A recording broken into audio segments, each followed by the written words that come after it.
Welcome to another video. Today we explore René Descartes' philosophy. Let's start with an introduction. René Descartes, often called the father of modern philosophy, stands at a turning point in intellectual history. Living in the 17th century, a time of scientific revolution and deep uncertainty, Descartes sought something that earlier thinkers had struggled to secure: a foundation of knowledge that could not be shaken. Before Descartes, philosophy relied heavily on tradition, authority, and inherited system, especially those rooted in medieval scholasticism. But Descartes was not satisfied with simply accepting what had been handed down. He wanted certainty, knowledge so clear and undeniable that no skepticism could overthrow it. He was also a mathematician, and this deeply influenced his philosophical approach. Mathematics provide him with a model of certainty, clear principle, logical step, and undeniable conclusion. Descartes believed that philosophy should follow a similar path, precise, systematic, and grounded in reason. His project, therefore, was revolutionary. Instead of beginning with the world, God, or tradition, Descartes turned inward. He asked a radical question: what can I know with absolutely certain? This question would shape modern philosophy and give rise to a new way of thinking centered on the thinking subject. Descartes believed that the failure of past philosophy was not due to lack of intelligence, but due to lack of a proper method. Just as science required a structured approach, philosophy too needed a reliable method to arrive at truth. Inspired by mathematics, Descartes proposed a method based on clarity, order, and systematic reasoning. He outlined 4 fundamental rules. First, never accept anything as true unless it is clearly and distinctly known to be so. This means avoiding hasty and prejudice and only accepting what is absolutely certain. Second, divide complex problems into smaller, manageable parts. By breaking difficulties down, the mind can handle them more effectively.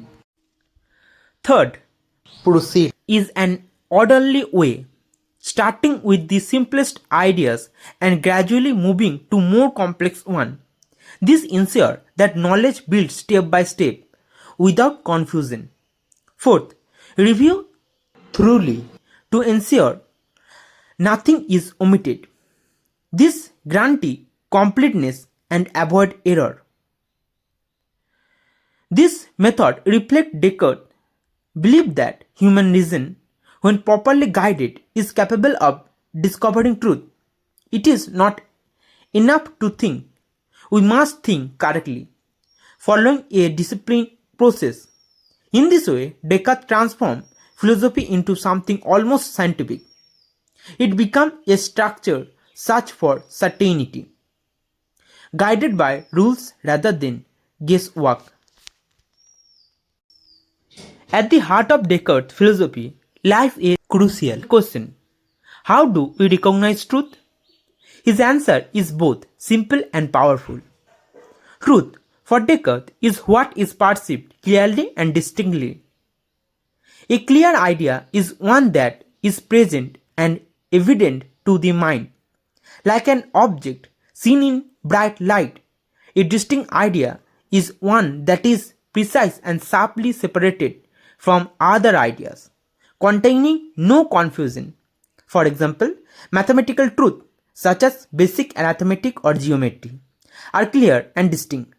When you understand them, we cannot doubt them. This certainly becomes the model for all knowledge.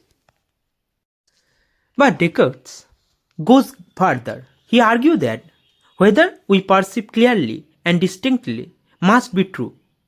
This becomes his criterion of truth, a standard by which all knowledge is judged. However, this raises an important challenge. How can we be sure that our clear and distinct perception are reliable? Descartes addressed this later by appealing to the existence of a non-deceptive God. But at this stage, the key point is this: certainty comes from the mind's direct, rational insight, not from the sense or tradition. Thus, truth is no longer something external imposed upon us. It is something recognized through the proper use of reason. Perhaps the most famous and radical aspect of Descartes' philosophy is his use of methodological doubt. Descartes begins by doubting everything that can be possibly be doubted. This is not because he is a skeptic in the usual sense, but because he wants to eliminate all uncertainty and find something absolutely indubitable. He started with the senses. Our senses, something deceive us. Object appears smaller at a distance. Straight stick look bent in water. If senses can mislead us, even one, can we fully trust them? Next, he considered the possibility of dreaming. How can we be sure that we are not dreaming right now? Dreams can feel just as real as waking life. This raised doubt about the entire external world. Finally, Descartes introduced a more extreme hypothesis. What if there is powerful deceiver and evil genius who manipulate our thought and perception? In that case, even mathematics and logic could be called into question. This level of doubt is radical and unsettling. It strips away all assumption, leaving nothing certain. But this is precisely Descartes' goal.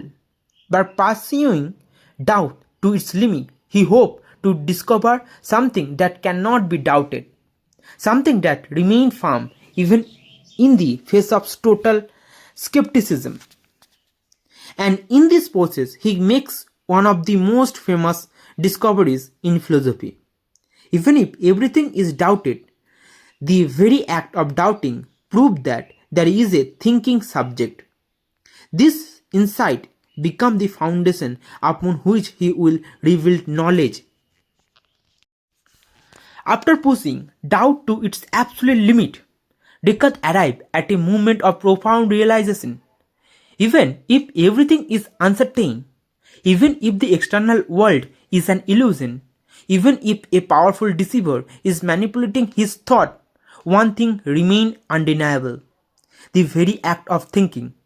If I am doubting, I am thinking. And if I am thinking, I must exist. This leads to the famous conclusion: Cogito, ergo sum. I think, therefore I am. This is not a logical argument built step by step. It is an immediate insight. The moment one thinks, one becomes aware of one's own existence. Even doubt confirms it, because doubting is itself a form of thinking. What makes the cogito so powerful is its certainty. It cannot be doubted, because any attempt to doubt it only proves it's true. It is self-evident and indubitable. However, Descartes is careful about what exactly is proven here. He does not yet claim that he is a body or that the world exists. At this stage, he only knows that he is a thinking thing, a being whose essence is to think. Thus, the foundation of knowledge is not the physical world, but the conscious self. The thinking subject becomes the starting point of all philosophy.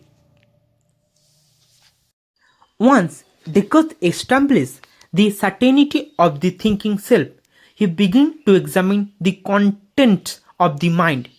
Where do our ideas come from? He distinguishes between three types of ideas. First, adventitious ideas, which seem to come from outside us, like the idea of a tree or a sound.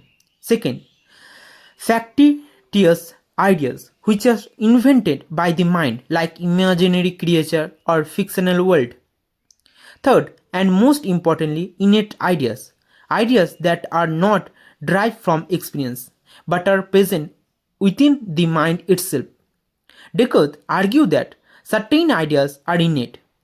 These include the idea of God, the idea of the self, and fundamental truth of mathematics. Take the idea of God.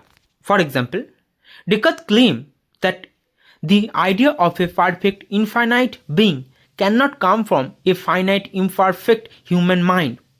Therefore, it must have been placed in us by a being that truly possesses those qualities, namely God. Similarly, mathematics truth do not depend on sensory experience. We do not learn that 2 plus 2 equal 4 by observing the world. Rather, we recognize it through reason. Innate ideas, therefore, reveal Descartes' strong commitment to rationalism, the belief that reason, not experience, is the primary source of knowledge.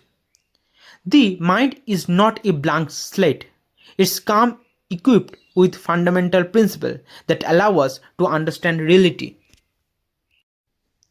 One of Descartes' most influential and controversial ideas is his theory of dualism. The view that reality consists of two fundamentally different kinds of substance, mind and matter. On one hand, there is the mind, or res cognitans, the thinking substance. Its essential property is thought. It is non-physical, indivisible, and not extended in space. The mind does not occupy space. It thinks, doubts, understands, and wills. On the other hand, there is matter, or res extensa, the extended substance. Its essential property is extension in space. Physical objects have size, shape, and location. They are divisible and governed by mechanical laws. This leads to a clear distinction. The mind is thinking and non-material, the body is extended and material. Descartes argued that these two are completely different in nature.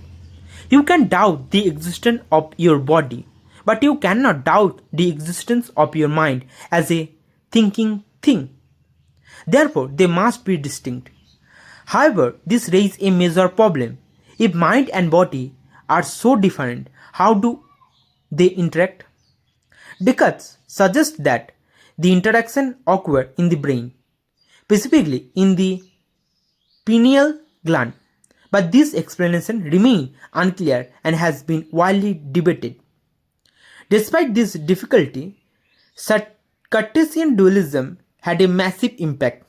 It shaped modern philosophy, psychology, and even science by separating the mental from the physical.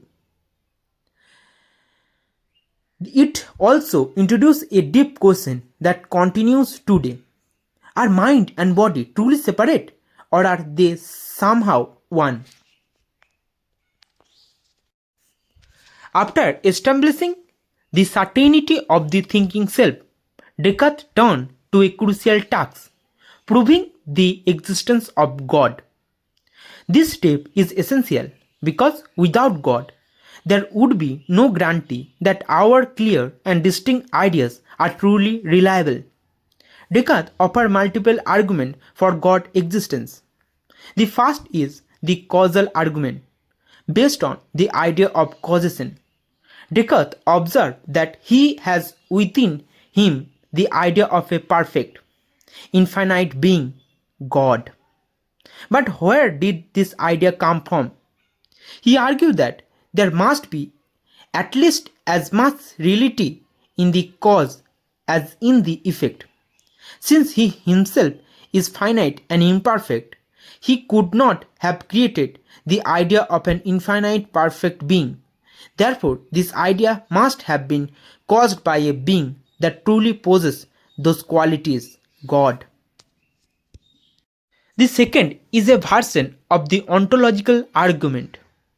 Similar to the Anselm, Descartes argued that existence is a necessary attribute of a perfect being, just as a triangle must have three sides, a perfect being must exist. Therefore, God's existence is inseparable from his essence. Through this argument, Descartes concludes that God exists and is perfect, and because God is perfect, he cannot be a deceiver. This becomes a turning point in Descartes' philosophy. It means that the clear and distinct ideas we perceive can be trusted. God guarantees the truth of reason and restores certainty to knowledge beyond the cogito. Having establishing both the mind and the body as distinct substance, Descartes faces a difficult question. How do they interact? This is where his theory of interactionism comes in. Descartes believed that although mind and body are fundamentally different, they do in fact influence each other. For example, a physical injury can cause pain in the mind, and a decision in the mind can cause movement in the body. To explain this interaction, Descartes suggests that the connection occurs in a specific part of the brain, the pineal gland. He believed this gland was the point where the immaterial mind and the physical body comes into contact. However, this explanation raises serious problem. If the mind is non-physical and has no extension, how can it affect something that is physical and extended? How can two completely different substances interact at all? This difficulty becomes one of the most criticized aspects of Descartes' philosophy. Later, thinkers proposed alternative solutions, such as occasionalism and parallelism, to address this issue. Despite its challenges, interactionism highlights Descartes' commitment to preserving both the reality of the mind and the reality of the physical world without reducing one to the other. In conclusion, Descartes' philosophy marks a dramatic shift in the history of thought. By beginning with doubt and arriving at certainty through the cogito, he placed the thinking self at the center of knowledge. He introduced a new method grounded in reason, established a criterion of truth based on clarity and distinctness, and defends the existence of God as the grantor of knowledge. His theory of innate ideas emphasized the power of the human mind, while his dualism separated reality into mind and matter, shaping debate that continue to this day. Even the problem in his philosophy, such as the challenge of mind-body interaction, have proven fruitful, inspiring generations of philosophers to explore new solutions. In many ways, Descartes does not simply provide answers. He transformed the questions themselves. He shifted philosophy from reliance on tradition to a focus on reason, from the external world to the inner certainty of thought. And in doing so, he lays the foundation for modern philosophy, a legacy that continues to influence how we understand knowledge, reality, and the self. If you are still watching, I hope you are finding this content useful. Please like and share this video, subscribe to the channel, and share your thought in the comment. Your support motivates me to create even more content like this.